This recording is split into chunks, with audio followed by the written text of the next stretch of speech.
How's it going, ladies and gentlemen? Welcome back to an all-new episode of Mogu Mail, and we have nerfs, but more importantly, we have buffs. It's been a minute since we've had buff cards at Hearthstone, and these changes are already live. So if you're watching this video and you haven't logged into Hearthstone, it's time to start playing some new decks, because guess what? Rogue, Demon Hunter, Priest, Druid, they have all been nerfed. All of them have been nerfed to some capacity, and we've also had nothing but Death Knight buffs. So hopefully there's going to be some good news, because there are some very noticeable changes that are happening in the standard world, and well, these cards were already somewhat kind of good in other formats, so that just means that standard is finally going to have a chance to see some different kind of Death Knight decks approach. So let's go ahead and take a look at the new cards, and that way we can get a look at what is happening to the Hearthstone meta, because guess what? Unleash Fel is not getting nerfed in the way that a lot of people would have assumed. Unleash Fel is staying at 1 mana. It is staying with the damage going to the face, but its lifesteal has been changed, and I think that this is probably the reason why they're making this change is because they don't want to kill the deck, but they want to stop it from seeming like it can automatically win games against aggro. So pulling back this mana thirst 2 more turns can make a pretty big difference, because there were a lot of times where they were playing this on 4 to get the healing, and then they would kill you on turn 6. So there's just not a lot that aggro decks can do. Now aggro decks have an additional 2-turn window in order to try and end games, and that is still kind of a problem. I agree from an aggro perspective, because just because you have 2 more turns doesn't mean that you can deal with the deck automatically wiping your board. I think that Demon Hunter is definitely going to slow down a bit, but it's not because of the Unleash Fel nerf, it's because of the Relic of Dimensions nerf. This nerf is probably the most impactful nerf for Demon Hunter, but also it kind of sucks that all the sigils are getting all the relics are getting hit because of this, because I still think that Relic Demon Hunter is a really fun archetype, but unfortunately there's just way too much card draw in Quest Demon Hunter right now, so it's kind of impossible to not foresee this card getting hit. Now on turn 5 you have a completely different play that you need to make, so that way your turn 6 can be the scam turn. If you don't have enough sigils build up, then this really just does feel unfortunate.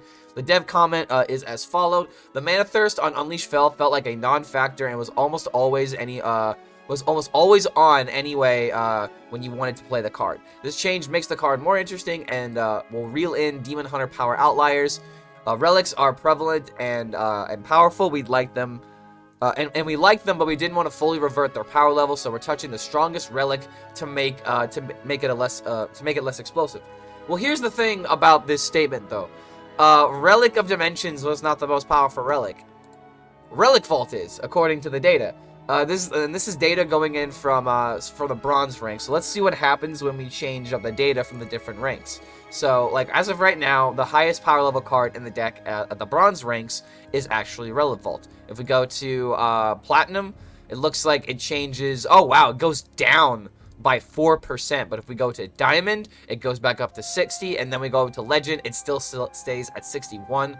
Relic of Dimensions is pretty much like it goes up every now and again, but it is definitely the most powerful relic card that is not Relic Vault, and they don't want to change Relic Vault because then suddenly this entire archetype falls apart. And if you also look a little bit closely, Unleash Fel is actually on the mulligan win rate one of the lowest win rate cards in the mulligan. And I think that's just very funny because obviously its played win rate is much more egregious. So this is the funny thing about observing data. It's not just about the mulligan win rate. It's not just about the kept win rate. You actually have to look at all of them because its drawn win rate is actually the highest. When you look at the drawn win rate of these cards, they are definitely the most egregious. So you have to be able to think about that whenever you're thinking about design and balance. And whenever you think about design and balance, somehow Druid always finds a way to not even necessarily get nerfed, but like there's still definitely some changes that have to be noted about this card. But one thing that's very important is that you can still do the brand before a Nubricon value, but now you are not able to do the brand after a Nubricon value. So like in order to do your triple Astalor turn, you already need to have an Astalor played, or the first 2 stages of Astalor played, so that way you can go like a Nubricon into Bran into the 8 mana Astalors. So this is really limiting what you can do with your Bran in Druid, and not just becoming like a Celestial alignment for minions essentially, because that's what this card felt like. Unfortunately, the brand and Uberak value combo is not a big win rate outlier, but it represents a play pattern we don't like. We wanted to reduce the lethality and remove the ability for the combo to let players dump their entire hand while still allowing ramp strategies. And I think if you do nerf Ramp Druid, then the class really does take a massive hit, and there's really not a lot to play in Druid, unfortunately. The most powerful archetypes are Aggro Druid and this new ramp deck. And if you take a look at the stats, we have another situation to where, you know, not necessarily the most powerful card at the lower ranks, and if you're looking at mulligan win rate, but it is important to note that if we look at the higher legend stats, this card starts to creep up ever so more. So if we take a look at the legend stats, it is still sitting around the same spot, but when you look at the drawn win rate, Anubarak is literally the most powerful card according to drawn win rate, and played win rate, you still have Brand and this sitting at top. So you're starting to see where these changes are coming from. If you ever want a good idea of what cards need to be nerfed, it's not just about the mulligan win rate. Definitely look at that played win rate, because look at the 76% played win rate on Brand, followed by this.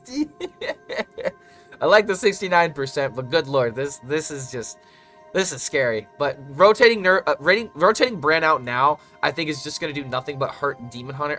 But to nerf Death Knight and to hurt other classes that still use Brand in a very massive way. And this needed to be touched up in Druid though, because being able to play your entire hand for essentially no mana is definitely an interaction that a lot of people just don't enjoy. And speaking of decks that we don't enjoy, Boon Priest. Boon Priest has been hit, and not in the way that I was expecting. I was expecting Radiant Elemental to get nerfs for the time being. I thought what we needed to have happen was to nerf Radiant Elemental, so that way it just doesn't allow these kind of strategies to happen, and we can still use cards like Boon of the Ascended and the next card that's going to get nerfed. But unfortunately, Boon is going to 5, and Priest Lich is going to 1 mana. So Boar Priest did technically get hit, which is why I'm not 100% a fan of these. But I believe that the reason why they made these changes is because they don't want Boar Priest to take over. To Boon Priest, because they can kind of do the same thing, except Boar Priest is a little bit more easier to counter now that we have like Plague Spreader and stuff like that.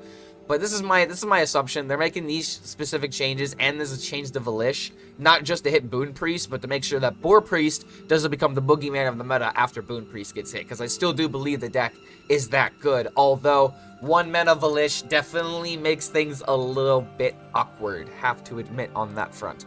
But Boon Priest is not very common or overly powerful at most levels of play, but it is the best performing deck at High Legend, and it wins through frustrating play patterns. Oh my god, does it win through frustrating play patterns? Please go on, Blizzard. We wanted to give a couple of small adjustments to make it more in line with the rest of the meta, especially after the adjustments led to this patch. So kind of like what I was saying, Priest is really, really decent right now, and if you take a look at the stats, we're kind of looking at a similar situation to what we have been. Switcheroo, highest mulligan win rate card, and if you go to Legend, the stats pretty much stay the same.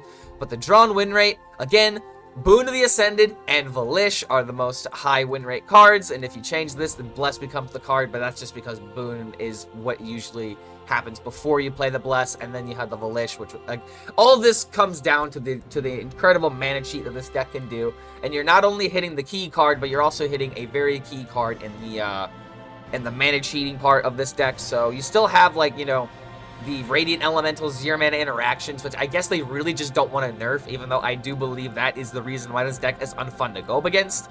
Like, Boon of the Ascended could still see play in Naga, and now you have nerfed 2 cards in Naga Priest, so there's just not really a lot of ways to utilize this card anymore. Now, oh my god, I can't believe I'm thinking this, but Rogue can now find this out of Jackpot. And if I end up losing to a Rogue, finding this out of Jackpot, I think I'm actually going to go crazy. But let's not think about that. Let's not think about the Jackpot Rogue high rolls. Let's go ahead and take a look at the nerfs that are happening to Rogue. Necrolord Draka is going to 5, and Sinstone Graveyard is going to 3.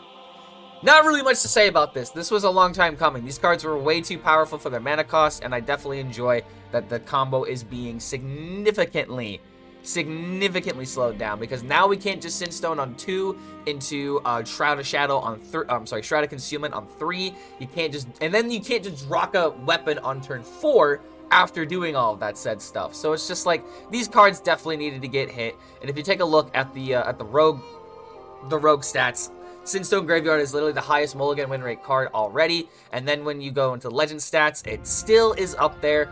And when you check out the drawn win rate, Draka, Sinstone Graveyard, it's like you're seeing a pattern here. It's like you're seeing a very noticeable pattern, and Draka definitely needed to get hit because his played win rate is absolutely insane. But what about the other cards to Rogue that definitely needed to get hit? How exactly are we nerfing Death Rattle Rogue? I hate to say it, but we're nerfing the fun cards. We are nerfing the fun cards to this deck. Sketchy Information is going to 4 mana, which is just pretty much not as powerful nearly as it needs to be in order to be a playable card. I would have much rather have seen Sinstone Graveyard get hit, but I think what they're trying to do is they're trying to nerf its interaction with the interactions with Prep, so that way you can't play this card on turn 1 as effectively. You can still play it on coin, but now you have like this massive high roll that needs to happen on turn 1 in order to get you the value of the Scourge Illusionist in order to get these insane Death Rattle cards. But I still do believe that the Graveyard, that Snowfall Graveyard, is the problematic card of this deck. But Sketchy Information as well as Forsaken Lieutenant are getting hit. I don't like Lieutenant getting hit, but the reason why they're doing this is so that way you can't just go like turn 2 into like sketchy value and to get value from this card. Now you have to like actually commit your turn 3, so that way you can't just set this up with the Snowfall Graveyard as well. Again, another card that feels like it's getting hit for Snowfall Graveyard, but if we take a look at the stats, Forsaken Lieutenant and Sketchy Information are by far the highest win rate cards according to the Mulligan. So let's go ahead and check out where they're sitting at Legend. At Legend, they pretty much just stay there. Sketchy Information becoming more popular. But then if you also look at the drawn win rate, again, okay, Snowfall Graveyard is actually the card that is the most egregious. But now that we have a 3-mana Lieutenant, it does slow things down a little bit. And now that we have 4-mana Sketchy, if we end up playing 3-mana Snowfall into 4-mana Sketchy, we are not doing a lot with that turn 4. So it does kind of make sense why these cards are getting hit. But if we look at the played win rate, again, Snowfall Graveyard is the most egregious. This is the card that I feel like should have been hit, but these two cards are essentially getting hit, so that way Death Rattle Rogue doesn't have all of these amazing synergies, because guess what? It has too much synergy. It is a deck that used to be a meme. People used to say Shatter Shambler, that Shatter Shambler was not going to be the reason why Bomb Rogue was tier 1, and then not only did Bomb Rogue become tier 1, then suddenly this just became the playable card in every single one of these archetypes. So it's just really funny to see how Death Rattle Rogue went through this reconnaissance of such, or I'm sorry, this renaissance of such, to where we just absolutely have these unplayable strategies mixed together into the most consistent strategy that we have seen in such a long time. But Rogue definitely needed to get hit. I'm really happy about these nerfs. The one nerf I am not happy about, I'm really not happy about this. Prince Renathal is getting hit, and now your starting health is going to be 35 instead of 40. I hate this because it just isn't even. We have 40 card decks with 35 health, and it's just like, the reason why the 40 health felt like a problem is because the classes that are using Renathal the most are right now Priest, Druid, and Death Knight. Priest and Druid are obviously the reason why this card got hit, and it's because they gain so much freaking armor and they gain so much life. It's just, it doesn't feel fun when they end up gaining like over 30, 40 life by turn 7, and then we have all this other, like, Renathal can be really annoying in the late game, and I understand that. But unfortunately for Death Knight, now it is getting hit in that class, and that is the reason why I'm not necessarily a fan of this, because it seems that Renathal is the only way to build Blood Death Knight right now, and it seems to be one of the most consistent ways of building Frost Death Knight. Even though I do agree that these buffs coming up are definitely going to change Death Knight, I think it's very important to note that they are technically hitting the class with this nerf, and now Blood Death Knight is going to have to see if this 5 health is that detrimental. Is it really? I really don't believe so. But I really don't like Renathal getting hit this way. I wish we would have saved maybe one more patch to see this happen, but there have been a very vocal amount of Hearthstone players talking about how Renathal makes them want to uninstall a game. So I believe, according to their comment, Renathal had... Oh man, let's try that again. Renathal had his run. He's the most played card in the game, and the meta has warped around him for so long, so we're making this change to open the meta back up. At the same time, we know that he's one of the most popular cards we've ever made, so we wanted to preserve his core effect as an option for his fans. So they're pretty much just trying to downplay how good this card is, so that way the people that have been complaining about him don't feel like he's that good anymore. Even though he is still pretty much that good, he's still the most played card almost of all Hearthstone cards that have ever been released. So that is very important to note. However, there is one other thing I forgot to mention. There is a ban happening in Wild, and I actually don't really agree with this, like, at all. I think that this is one card that was definitely the problem in Wild, but I don't believe this is the card to have banned in Wild. What I think needed to get banned, and if we took a look at the stats over here, Warlock is sitting at a 54% at global win rate. But good lord, at the bronze ranks, it has a 70%. At the platinum ranks, still 65. Diamond ranks, still sitting at like high 60s. And then we get into legend, you have like damn near like still a 60% win rate. But the most popular deck right here is this deck that costs 400 dust, the cheapest deck that I think I've ever seen get into meta relevancy. And unfortunately, where is Tome Tampering? On the mulligan win rate of this deck, Tome Tampering is all the way at the bottom. At the drawn win rate, it's still sitting closely at the bottom, but then when you take a look at its played win rate, it still does have a pretty decent high win rate. So I have to admit, I have not played a lot of Wild, but this is the deck that has prevented me from wanting to even try the format to a degree, because I just know how powerful the strategy is, and it's not because of Tome Tampering. I really do believe it is because of the Malchezaar's Imp. But the problem with nerfing Malchezaar's Imp is that if you do this, the discard archetype almost disappears entirely. This is probably your highest kept mulligan win rate. Okay, third most highest kept mulligan win rate. And it's just like, this card is just so powerful. And then it's literally the second highest mulligan win rate percentage card. So it's just like, there's a lot of things that are happening here. And I know that I'm just kind of like speaking nonsense right now because unfortunately I have not played a lot of Wild. But it's this deck. It's this deck. I don't want to play Wild because this deck exists. And it ends up like playing Cataclysm. And then suddenly you have all these Fist of Jaraxxuses, these, where's the card that deals split damage? I know that's in here somewhere. There's a lot of things that this deck can do, and I think that Wild definitely needed something else. Tome Tampering was a card that you can use in some other meme decks, but it is very much a problem because of its synergy with Malchezaar's Imp. I thought this was the card that was going to get hit for sure, but it just doesn't seem to be the case. This was just not the nerf that I imagined that needed to happen, because I thought that Malchezaar's Imp was the problem, but Blizzard is saying that Tome Tampering is a card that they just don't like the playstyle of, and it does kind of make sense because you get to pretty much refill your hand with nothing but 1-mana cards, but I have to say, I'm feeling for some of my Wild content creators that really did enjoy this card. In any case, I think that Tome Tampering was not the right card to hit, but now that we're moving on, now that we're done with bans, let's go ahead and move on to the most important cards of this set. The Death Knight buffs.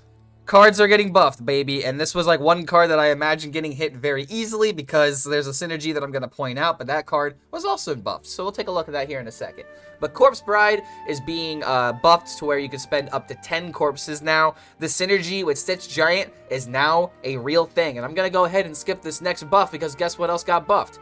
Stitch Giant. Stitch Giant is now at 9, so if you even have, 9 corpses that are available, you can definitely play this card. So I think that Unholy Stonks just went massively up, and as you can see, most of these cards were buffed with Unholy in mind. So now we have Malignant Horror, the best card in Arena, by the way. One of the best cards in Arena is also getting buffed, so the stonks on this card are just going way up. But now you get to spend 4 corpses instead of 5. Again, very, very noticeable tick because there might be ways to actually get value out of this card by turn 4, especially if you're using your hero power or if you get body baggers or other ways of generating corpses. So this card is looking really good, and there's one card at the very end that I'm going to point out, and I'm not gonna spoil it, but there is a very real way that mixing runes can be a legitimate way to play Death Knight now. The next card, Meat Grinder. I don't think I'm ever gonna notice this card being good. I'm sorry. I don't think Meat Grinder is a card that we really want to run in the deck, but now there is something to point out. Now that Meat Grinder gains 4 and Corpse Bride takes up 10 corpses, there may be an argument. There may be an argument to run this card in your deck now, so that way you can go all in on playing the biggest giants that you can. The only problem is you are literally potentially going to shred a giant if you run this in the deck. So Plague Grain is still like the best card to gain corpses with. I just don't like Meat Grinder as a card because it's a spider tank, quite literally, with a pretty massive down effect, and if the down effect doesn't outweigh the positive effect, then it literally does more damage than good. So I'm not really sure how good this card is. Kind of same thing with Blightfang. I don't think that the stat buff is really what you need, what you wanted from this card. I don't know if this is a card that'd be better at 2 mana, or if this is a card that's just better just not putting it in your deck because it's a card that requires you to be behind and then suddenly you get ahead in a deck that doesn't really run AoE. That's the problem that I have with this card. There's no AoE outside of like Spammy Arcanist, and Spammy Arcanist would actually get in the way of this card being good because then your 2/2s are going to contribute to the procs. So this card I really don't know how we make better because it's not a problem with Death Knight's room. It's not a problem with Death Knight minion generation. It's not a problem like trying to have something that puts you at an advantage when you finally overcome a challenge from your opponent. It just doesn't really fit the theme of the deck, unfortunately. So maybe we have to run that 4-mana sweep card, for example, in Death Knight in order to get any kind of real AoE. It doesn't feel good to run that card, though. Stitch Giant going to 9 mana, though. I really think that this is a card that is going to see a lot more play. So keep in mind that Unholy might make a major comeback, and people are going to hate the Corpse Bride into Stitch Giant package unless you're a priest and you're playing Light Bomb or Shadowward Ruin. So I think that these decks are going to have a legitimate way of having game-winning strategies now, because if we somehow are able to play on turn 4 the Corpse Bride into double giant value by then, I think that this is going to see a lot of play, and Unholy finally has a chance of being somewhat meta relevant, but we really won't know until I start playing with the cards. And luckily I can play with the cards immediately after I'm done recording this video. The one nerf I was not really expecting was this. A 4/3 now summons a 3/3. I'm sorry, a 3/3 is now a 4/3, and its effect is still the same. Doesn't really, I don't know why this card was particularly buffed. I think there could have been other cards she could have hit. The attack on this feels a little bit awkward, but at the same time, now this card doesn't hit its value. You could argue that, hey, at least you summoned a 4/3 instead of a 3/3. Not really sure how relevant this was, but I would have preferred to see other cards get hit. Rhyme Sculptor, for example. Now, this is a card that I could understand giving it +1 attack, because as a 5-mana 4/3, becomes a lot more threatening than a 5-mana 3/3, but again, it's still like kind of along the same thing to where it doesn't really change the card all too much. At least with this card, you always have your guaranteed death rattle value, so that is something. So maybe the additional value of the attack can be good if you somehow have a way of being able to tempo this and playing this in more tempo decks. But the problem with this card is not the attack. It's just the fact that you're playing 5 mana for 2 minions that don't do anything immediately. So that's still the problem with this card. However, Obliterate, oh my, your hero takes 3. Your hero takes 3. They changed this card so much to where your hero only takes 3 damage instead of taking damage equal to its health. I have literally played this card against Regis and dealt 80 damage to myself, and you're telling me I only needed to take 3 damage? My rant aside, suddenly this becomes a very legitimate removal card, and we might be seeing this more in the Blood Death Knight control deck, because why wouldn't you run a card like this? This is probably the most impactful buff that is going on here, because good lord, your hero takes damage equal to its health. Oh no, you can't kill Ysera. Oh no, I can't kill a Boon Priest minion. Oh no, I only have to take 3 damage now? Card's great. There's really not much else to say about this. Now, the most important card buff. The most important buff. This actually might turn hand buff Death Knight into a real class, because I have been arguing for so long that Blood Tap feels terrible because not only can you never play it on turn 2, but its corpse requirement is actually a lot harder than you would think. So now all we have to do to make this card good is we just need to have a Body Bagger in hand and a Hero Power ready to go, and then you can play Blood Tap into a 1-drop, and suddenly that is a legitimate curve in order to set up your turn 4, which could be your Malignant Horrors now, and if you have even more corpses saved up, then maybe you can make that happen, but I don't think you're ever going to have like a synergy outside of running Plague Grand in your deck. And actually, no, you can't play Plague Grand because it's an unholy card. Sorry about that. But like, there's gonna be no situation to where you're gonna be able to perv perfectly with this card to where you're getting Malignant Horror value, so that's not something to worry about. But there are other synergies that are very important to point out. Like, for example, what if this hits the 4-mana card that summons copies of itself? Suddenly, that is a really good synergy and a really good curve that this deck can rely on, and there's other curves like that that could be possible. You have cards like Pack Mule, for example, that give you additional taunts. You have a lot of copy cards that are actually available in Standard, and I'll go ahead and try to link a deck that I've seen recently. I really haven't seen that many hand buff decks. I think Kibler made one, and I know that Ike has made one. But these archetypes are now about to get a massive buff because one less corpse is literally a third the requirement, and I think that this is the most important card to buff in order to hit these strategies, because originally there is just no way to make a blood rune deck mix with the other runes. You had to go triple blood, otherwise there was no way to play this archetype. Now there's a legitimate way to play this now that we have all of these buffs. But one thing that I want to point out is that it still feels like Unholy is kind of weak even with these buffs, and I am excited to try and make like 6 giants work, but it's just like the biggest issue with this class is not necessarily its minions, and it's not necessarily the spending of the corpses.